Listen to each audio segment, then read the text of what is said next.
Hello भाइयों। Hello friends. तो भाई तुम लोगों ने तो एकदम क्रांति मचा रखी है। इतने मैसेज कर देते हैं टेलीग्राम पे, यूट्यूब पे कमेंट्स भर भर के रखे हुए हैं। सेम क्वेश्चन पूछे जाते हो, सेम सवाल पूछे जाते हो, है ना। वीडियो बना दिया, एकदम क्लियरली बता दिया कि सारी चीज़ें क्या होती हैं, तब भी सेम डाउट पूछ रहे हो। सब भी तुमको वही डेट का इशू अभी भी आ रहा है, वही ईयर का इशू है, वही पूछते हो फॉर्मेट सही है क्या। अरे इतने पढ़े लिखे हो, तैयारी कर रहे हो यूपीएससी की, है ना, एग्ज़ाम देना है कि नहीं देना है ना, तो फिर ऐसा क्या है यार, इतना दिमाग तो लगा सकते हैं हम। अब मैं वीडियो बना रहा हूँ, ये देख लो। कोशिश की है जितने भी तुम्हारे मेरे पास मेल हैं या टेलीग्राम पे मैसेजेस हैं या कमेंट्स जो मैंने देखे हैं, मैं उनके आंसर्स दे रहा हूँ। मैंने कोशिश की है कि आपके कमेंट्स का रिप्लाई दे दूँ, क्योंकि आप सब बच्चे हैं तो इश्यूज आते हैं। मैं जानता हूँ कि बहुत ज़्यादा घबरा जाते हो प्रीलिम्स के टाइम पे, तो वो जो आपकी टेंशन है, थोड़ा सा जो घबरा एनजाइटी होती है, उसको कम करने की कोशिश करता हूँ। पर फिर भी यार थोड़ा दिमाग तो लगाया करो, ठीक है। हाँ, इस वीडियो में देख लेना है, सारी स्टेट को भी मैंने कवर किया है, जितने बच्चे मोस्टली जहाँ जहाँ पे इश्यूज मैंने देखे हैं कि हरियाणा के बच्चे हैं, महाराष्ट्र के बच्चे हैं, बिहार, यूपी, हिमाचल, पंजाब, मैंने मोस्टली कवर किए हैं, तो प्लीज़ देख लेना, ठीक है। सबसे पहले समझ लो, सेंट्रल ओबीसी एनसीएल की जो बात करता है यूपीएससी, वो है क्या। आधे लोग तो वहीं डूबे हुए हैं अभी तक। सेंट्रल ओबीसी एनसीएल का मतलब ये होता है कि आपके पास उसमें जो सर्टिफिकेट होगा, उसमें सेंट्रल गवर्नमेंट का रेजोल्यूशन नंबर होगा। ऐसा क्यों होता है, क्योंकि कुछ कास्ट जो होती हैं वो ओबीसी होती तो हैं स्टेट में, पर वो सेंटर में नहीं होती। तो ऐसी को रिजर्वेशन अलाउ नहीं किया जाता, क्योंकि यूपीएससी सेंट्रल लेवल का एग्ज़ाम है, तो वही कास्ट को अलाउ किया जाता है जो सेंट्रल लिस्ट में आती हो। इसीलिए क्या होता है, आपको ये जो डॉक्यूमेंट होता है उसमें सेंट्रल गवर्नमेंट का रिजोल्यूशन नंबर मैंडेटरी होना चाहिए। तो अपने डॉक्यूमेंट को पढ़ना, उसमें लिखा होगा, कैसे लिखा होगा, इंग्लिश या हिंदी देख लेना, दोनों वैलिड होते हैं, इंग्लिश या हिंदी कोई भी चलेगा। ऐसा लिखा होगा, this is certified that mister, आपका नाम है ना, आपके पिताजी का नाम, आप इस कम्युनिटी या इस कैटेगरी से आते हैं जो ओबीसी मानी गई है गवर्नमेंट ऑफ इंडिया के प्रकरण क्रमांक, ऐसे करके कुछ लिखा होगा, ठीक है। हिंदी में लिखा होगा, प्रमाणित किया जाता है कि सुश्री या श्री या श्री जो भी नाम है आपका, पिताजी का नाम, आप इस जाति के लिए, आपकी जाति नाम कुमार है, आपका नाम झीर है, या आप तेली हैं, जो भी जाति है, या आप इस जाति से हैं, जो कि भारत सरकार के, फिर दिया होगा रिजर्वेशन नंबर 120/11/1993, ऐसा कुछ दिया होगा, वो आपके डॉक्यूमेंट में है। तो ये है सेंट्रल ओबीसी एनसीएल, ये है तो है। ऐसा नहीं लिखा है तो आप एनसीएल नहीं है। उसमें मानो क्या लिखा है, प्रमाणित किया जाता है कि आपकी जाति मध्य प्रदेश सरकार के क्रमांक, उत्तर प्रदेश सरकार के क्रमांक, हरियाणा के क्रमांक, है ना, झारखंड के क्रमांक, तो वो स्टेट सर्टिफिकेट है, वो सेंट्रल में नहीं आता। ये लाइन आप याद रखिएगा अगली बार से, ठीक है। ये पहचान होती है सेंट्रल ओबीसी एनसीएल की। दूसरी बात, उसमें आपकी कास्ट साफ मेंशन होना चाहिए। जो मैंने कहा ना कि आप इस जाति को बिलोंग करते हैं, हिंदी में हो इंग्लिश में हो कोई मैटर नहीं करता, फॉर्मेट सही होना चाहिए, फॉर्मेट पे फोकस करें, ठीक है। तो क्या है, आपकी जाति लाइक कुछ भी जाति है, आपकी यादव जाति है, कोई भी जाति है, तो उसमें लिखी होनी चाहिए, बिना जाति के नहीं माना जाता। अथॉरिटी सही होनी चाहिए, अथॉरिटी का देख लेना, तहसीलदार से कम नहीं होना चाहिए। पंजाब और हिमाचल प्रदेश वाले बच्चे प्लीज़ ध्यान दें, आपके यहाँ पे साइन हो रहे हैं नायब तहसीलदार के, नायब तहसीलदार को अलाउ नहीं किया गया है, प्लीज़ काउंटर साइन करवा लें तहसीलदार के, ठीक है। ये मेरे सारे केसेस मैंने देखे हैं पंजाब हरियाणा हिमाचल प्रदेश के, ठीक है, तहसीलदार के नहीं। बिहार वाले बच्चे रेवेन्यू ऑफिसर कोई दिक्कत नहीं, चलता है, ठीक है। मैसेज ना करिएगा कि सर वो बताते हैं कि वो नहीं है, रेवेन्यू ऑफिसर भी चलेगा, सर्कल ऑफिसर भी चलेगा, आपके तो बहुत सारी काउंटर साइनिंग भी हो रही, तो कोई दिक्कत नहीं, ठीक है। डेट भाई साहब याद रख लेना, 1 अप्रैल 23 के बाद होना चाहिए, 1 अप्रैल 23 का। अब मुझे किसी ने कमेंट किया या मैसेज किया कि सर मेरे पास 2021 का है, सर 22 का है, चलेगा क्या, तो मैं चलेगा नहीं, मैं बाहर निकाल थप्पड़ मार दूंगा, ठीक है, मैं घर आके ढूंढ लूंगा। बहुत क्लियर है, 1 अप्रैल 23 के बाद होना चाहिए, क्लियर है। उसके पहले का बिल्कुल ही वैलिड नहीं है, एनसीएल हो या नहीं हो फ़र्क ही नहीं पड़ता। 23 से कम 1 अप्रैल से पहले का सर्टिफिकेट वैलिड ही नहीं है, ठीक है। तो कोई मुझे पूछेगा सर पहले का चल जाएगा क्या, बाद में भी चेंज कर लूँगा, कोई नहीं हो सकता। अभी जो आप फील करेंगे बाद का पिक्चर भी समझ लो। कुछ बच्चे मैसेज पूछ रहे हैं कि सर मैं मेंस के टाइम अप्लाई कर दूंगा, मेंस के टाइम नहीं होता, जो आप अभी यूज़ करेंगे प्री में वही मेंस में जाएगा, पूरी प्रोसेस में वही रहने वाला है, वही सर्टिफिकेट नंबर चेक किया जाता है, वही डेट चेक की जाती है, अगर वेरी कर जा रहा है तो नहीं है। तो भाई साहब 23 के बाद आपके पास 1 अप्रैल 23 और मैक्सिमम डेट है 5 मार्च, 5 मार्च के बाद का अलाउ नहीं होगा। अपने 6 मार्च 7 मार्च को करेक्शन चालू हो जाएगा, करेक्शन विंडो में डेट चेंज नहीं कर सकते। 5 मार्च से पहले की डेट ही मान्य करेंगे वो, ठीक है। तो 5 मार्च 2024 से पहले होना चाहिए और 1 अप्रैल 23 के बीच का होना चाहिए, डेट याद रखिएगा। ओके ना, ये बात पे ध्यान समझ लें। आपका नाम, आपके पिताजी का नाम सेम होना चाहिए जो आपके 10th के डॉक्यूमेंट में है, जो आपके मेट्रिकुलेशन में सेम, आपका नाम भी पिताजी का नाम भी, ठीक है। सेम इन द सेंस जब मैं बात कर रहा हूँ, ठीक है, ये सेम होना चाहिए क्योंकि वो कंपलसरी माना गया है। स्पेलिंग मिस्टेक आ रही है या स्पेस का है कि सर उसमें स्पेस नहीं दिया गया है, ये कोई इशू नहीं। मुझसे मैसेज मत करना कि सर मेरे नाम में इतना से स्पेस नहीं था, कि लाइक राम अवतार यादव था तो मर्ज हो गया है, कोई दिक्कत नहीं। सर उसमें स्पेलिंग की जगह बी की जगह सी कर दिया है, कोई बात नहीं। इसको बोलते हैं माइनर इशू। माइनर इशू क्या, जब आप इंटरव्यू जाते हैं तो आप सिंपल एफिडेविट लगा देंगे, वो अलाउ कर देते हैं आपको, है ना। स्पेलिंग मिस्टेक और स्पेस नहीं है, ये कोई इशू नहीं। लेकिन हाँ, आपके नाम में एक बड़ा एडिशन हो रहा है, ये नाम ही बदल गया है, तो भाई साहब ये अलाउ नहीं है, ठीक है। एग्जाम्पल मैंने दिया, आपका नाम था अनिल चौहान, कास्ट में आ रहा है अनिल कुमार चौहान, तो ये कुमार भाई साहब कहाँ से ऐड हो गया, ये यूपीएससी दिक्कत दे देगी आपको। तो कुमार को हटवा लो वहाँ से। पिताजी के नाम में भी अगर ऐसा है, पिताजी का नाम अनिल चौहान था, कास्ट में दिया अनिल कुमार चौहान, क्योंकि भारत सरकार के लोग हैं, हम एमपी गवर्नमेंट में रहते हैं या बिहार में या यूपी में, यहाँ कुमार तो मतलब फ्री में चलता है नाश्ते की जैसे, तो कुमार वो लगा ही देते हैं। पिताजी के भी हमारे 5-6 नाम चल रहे होते हैं, अलग अलग होता है ना ऐसे। तो भाई जो नाम 10th में लिख रहे हो ना, वही नाम वहाँ पे यूज़ करवाना है, बदलना नहीं है नाम को, ठीक है। स्पेलिंग मिस्टेक का कोई इशू नहीं है, स्पेस का भी इशू नहीं है। ये एडिशन अगर नाम में है, लाल लगा दिया, कुमार लगा दिया, मानो एक में सरनेम ही नहीं है, एक में सरनेम लगा दिया, ये सरनेम वाला, ये सारे इशू वैलिड बड़े बन जाते हैं आगे जाके, ये आपको नहीं देखना है।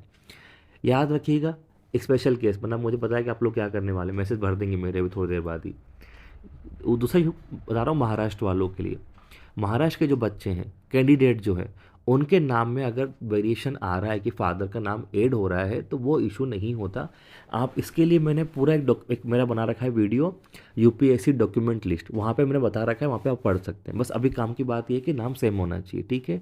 चलिए, महाराष्ट्र बच्चों को थोड़ी सी अलग से छूट दी गई है उनके नाम में वेरिएशन में, ठीक है, क्योंकि उनके 10th 12th में नाम क्या होता है, पापा का नाम जुड़ा होता है, वो चल जाता है, उसमें कोई इशू नहीं है, ठीक है। लेकिन बाकी लोग समझ गए ना, ये ध्यान रखना आपको बिल्कुल भी।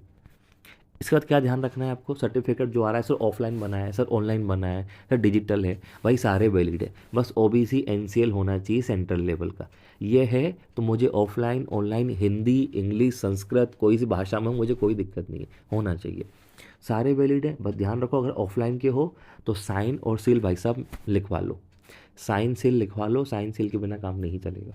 डिजिटल है, उसको साइन सील की ज़रूरत नहीं है, तो मैसेज मत करना कि सर सीन साइल नहीं लिखे, अब क्या करें, तो कोई दिक्कत, डिजिटल में सब कुछ वहाँ पे स्कैन होकर दिखा जाता है, तो अलाउ नहीं है, आपको सील साइन की ज़रूरत नहीं होती। फिर भी अगर चुल मच रही है तो बाहर से साइन करवा लो या काउंटर सील लगवा लो, ऊपर से जो चाहे करवा लो, लेकिन ज़रूरत नहीं होती है। अब क्या करना है, सर्टिफिकेट नंबर, ये भाई ये तो मेरी प्राण ले रखा है।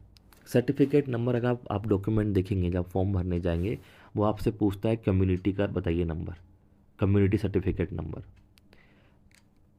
कम्युनिटी सर्टिफिकेट नंबर अलग होता है, सेंटर का जो रिजर्वेशन नंबर लिखा है वो अलग होता है, दोनों पहले अंदर समझ लीजिए। हमको कहीं भी अपना रिजोल्यूशन नंबर नहीं लिखना है, हमें लिखना है कौन सा नंबर, सर्टिफिकेट नंबर। अगर आपने नया सर्टिफिकेट बनवाया है, कौन सा, नया, एकदम नया, जो गवर्नमेंट बना के देती है आपकी स्टेट वाली, तो उसके जाके सर्टिफिकेट पे देखिए, वहाँ पे दिया होगा, मोस्टली सब जगह लेफ्ट कॉर्नर पे दिया होता है। बिहार सरकार से हो तो देखिए वहाँ पे लिखा होगा अलग अलग, ठीक है। यूपी बिहार वालों के लिए एग्जांपल दे रहा हूँ, बिहार में जो है एक अभी मैंने देखा कि मल्टीपल अथॉरिटी साइन कर रही है, रेवेन्यू ऑफिसर भी करता है, फिर आपका एसडीएम भी करता है, फिर डीएम भी करता है।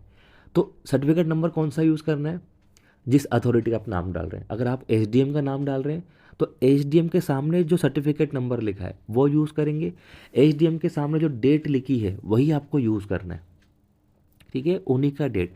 अगर डीएम यूज़ कर रहे हैं तो डीएम वाली डेट, उन्हीं का सर्टिफिकेट नंबर। रेवेन्यू ऑफिसर लिख रहे हैं तो उन्हीं की डेट, उन्हीं का सर्टिफिकेट नंबर। जो आप दे रखा है उसमें आपको वही यूज़ करना है, आपके लेफ्ट कॉर्नर पे दिया होता है, ठीक है। बिहार वाले बच्चों के लिए, महाराष्ट्र वाले बच्चों के लिए आउटवर्ड नंबर लिखा होगा या एमआरसी नंबर लिखा होगा, क्लियर है। यूपी वालों के लिए साफ साफ लिखा होगा एमपी वाले बच्चे RS करके नंबर लिखा होगा, RS 418 0146 ऐसा लिखा रहता है, वो आपको यूज़ करना है, ठीक है। मोस्टली आपको ये सारे यूज़ करने हैं। अब ये तो बहुत सिंपल है, पर आपने नया बनवाया है कौन से फॉर्मेट में, जो यूपीएससी ने दे रखा है, जिसको हम बोलते हैं यूपीएससी परफॉर्मा। अगर आपने वैसा बनवा रखा है तो क्या करना है, जब आप बना रखे होते हैं तो इसको बनाने के लिए आप एक कोई सा ओरिजिनल साथ में लेके जाते हैं, तो वो उसको भर देते हैं और नीचे लिख देते हैं कि ये प्रमाण पत्र इस क्रमांक द्वारा जारी या इस आधार पर जारी, ऐसा लिखा होता है नीचे। तो नीचे जो डॉक्यूमेंट लिखा है कि ये इस आधार पर जारी लिखा है, आपको उसी का यूज़ करना है। फॉर एग्जांपल आप एक डॉक्यूमेंट लेके गए अपना ओरिजिनल वाला और आपने यूपीएससी का फॉर्मा रख दिया, मैं एग्जांपल दिखा देता हूँ। ये आप ये फॉर्मा लेके गए आपके पास, मतलब मानो आप एसडीओ के पास ये लेके गए और आपका साथ में जो पुराना है ओरिजिनल एनसीएल या कोई पुराना आप डॉक्यूमेंट लेके गए कि साहब मुझे बनवाना है, वो भर देंगे, इसको सब कुछ भर देंगे यहाँ साइन कर देंगे, यहाँ लिख देंगे कि ये प्रमाण पत्र क्रमांक इस आधार पर जारी, ऐसी एक लाइन लिखी होगी। तो जो आप लेके गए थे या जिस आधार पर जारी किया है तो वो आपने इसके अकॉर्डिंग जारी कराया था, तो उसमें जो सर्टिफिकेट नंबर आपको वही यूज़ करना है, ठीक है।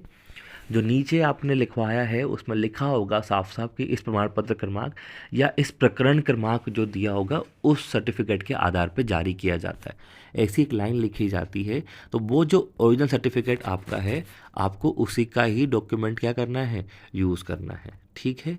समझ में आ गया आपको, मैं दिखा देता हूँ।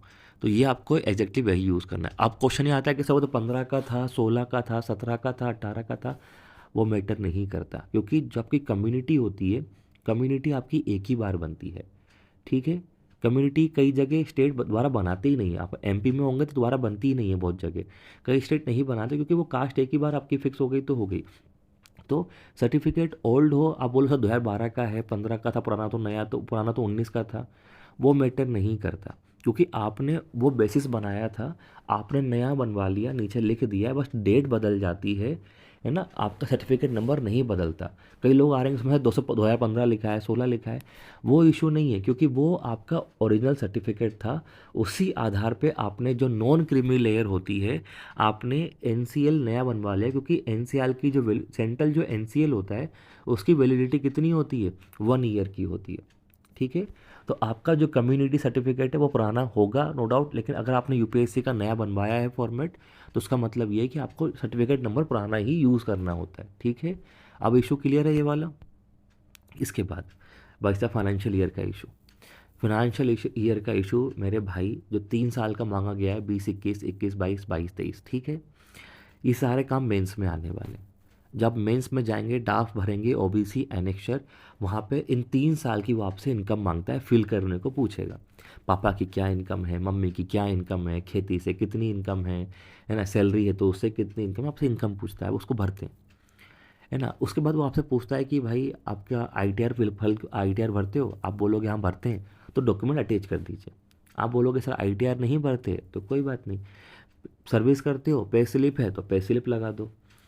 अब आप मुझे मैसेज करोगे सर ना पे स्लिप है ना कुछ, हम तो दिहाड़ी वाले हैं, तो भी कोई दिक्कत नहीं, फिर कोई भरने की ज़रूरत ही नहीं है, कुछ मॉनिटरी नहीं किया जाता है। इनकम है, इनका कोई सोर्स आपके पास प्रूफ है तो दे दीजिए, प्रूफ नहीं है तो कोई आपसे मांगता भी नहीं है, कुछ भी प्रूफ नहीं है तो कोई बात नहीं, ठीक है। याद रखना, किसी भी प्रकार का आपसे कोई इनकम सर्टिफिकेट के नाम पे नहीं मांगा जा रहा इस समय। अब now next question, OBC sir NCL में कहीं तो लिखा नहीं है कि सर ये 3 साल की इनकम पे बना है, कहीं भी मेंशन नहीं है, 2020 21 22 23 कहीं भी कुछ भी मेंशन नहीं है, तो भाई एनसीएल पे कुछ भी मेंशन नहीं होता, ठीक है। वो इसको बना देते हैं आपके अकॉर्डिंग, क्योंकि आपने बताया होगा उनको, तो उसमें कहीं भी इनकम क्राइटेरिया मेंशन नहीं होता है। दूसरा, आप मुझे पूछ रहे हो कि सर मैंने जो नया ओबीसी बनाया है उसमें तो सिर्फ 1 साल का सर्टिफिकेट लगाया मैंने इनकम का, कोई उधर 2 साल का लगाया है, तो 1 साल का लगाया हो 2 साल का लगाया हो कोई मतलब नहीं है, कोई फ़र्क नहीं पड़ता इससे। आपने 1 साल का ही लगाया है, आप बोलो आपने समय तो इनकम क्राइटेरिया इसमें लगाया नहीं तभी बन गया, तो भी कोई दिक्कत नहीं, कोई नहीं पूछ रहा आपसे, ठीक है। तो इनकम क्राइटेरिया 1 साल का लगाया, 2 साल का या बिना लगाए भी बना दिया तो भी कोई दिक्कत नहीं। आपके पास पिछले 3 साल का इनकम सर्टिफिकेट नहीं है, कोई बात नहीं, ये भी कोई आपसे नहीं पूछ रहा। तो इनकम सर्टिफिकेट है तो बढ़िया है, नहीं है तो भी कोई इशू नहीं, तो उसके लिए रोना नहीं है कि सर मेरे पास इनकम सर्टिफिकेट नहीं है, कोई नहीं पूछ रहा आपसे, क्लियर है। उसके बाद तो ये चोचला क्यों करा यूपीएससी ने 3 साल वाला? तो भाई बात क्या थी, 2023 से पहले, इसके पहले अगर आप जाएंगे तो क्या होता था, यूपीएससी ने कोई डेट फिक्स नहीं कर रखी थी, है ना। जैसे अभी क्राइटेरिया दे रखा है 1 अप्रैल के बाद, ऐसा कोई क्राइटेरिया नहीं था। तो लोग क्या करते थे, तो यूपीएससी उसमें लिख देती थी कि आपका जो इनकम आपका जो ओबीसी एनसीएल होना चाहिए वो लास्ट 3 ईयर्स की इनकम के अनुसार होना चाहिए, ऐसा वो लिख देती थी, ताकि लोग को समझ में आ जाए कि आप जो सर्टिफिकेट प्रोड्यूस करने वाले हैं वो रिसेंट होना चाहिए, है ना। उनका मीनिंग ये होता था, इम्प्लाइड था वो उस टाइम पे कि भाई मैं बोल दिया 3 साल का होना चाहिए मतलब नया। अब मुझे तुम 2012 का पुराना ला के दिखा दो, तो ऐसे यूपीएससी ने बहुत प्रॉब्लम फेस करी है कि वो सर्टिफिकेट आ रहे हैं 2013 का, 14 का, 15 का, है ना। तो उसमें उनको आता था इशू आइडेंटिफाई करने में कि यार अभी रिसेंटली क्या स्थिति बन रही है इनकी। तो इसलिए यूपीएससी ने अब क्या कर दिया, यूपीएससी ने अब डेट फिक्स कर दी है।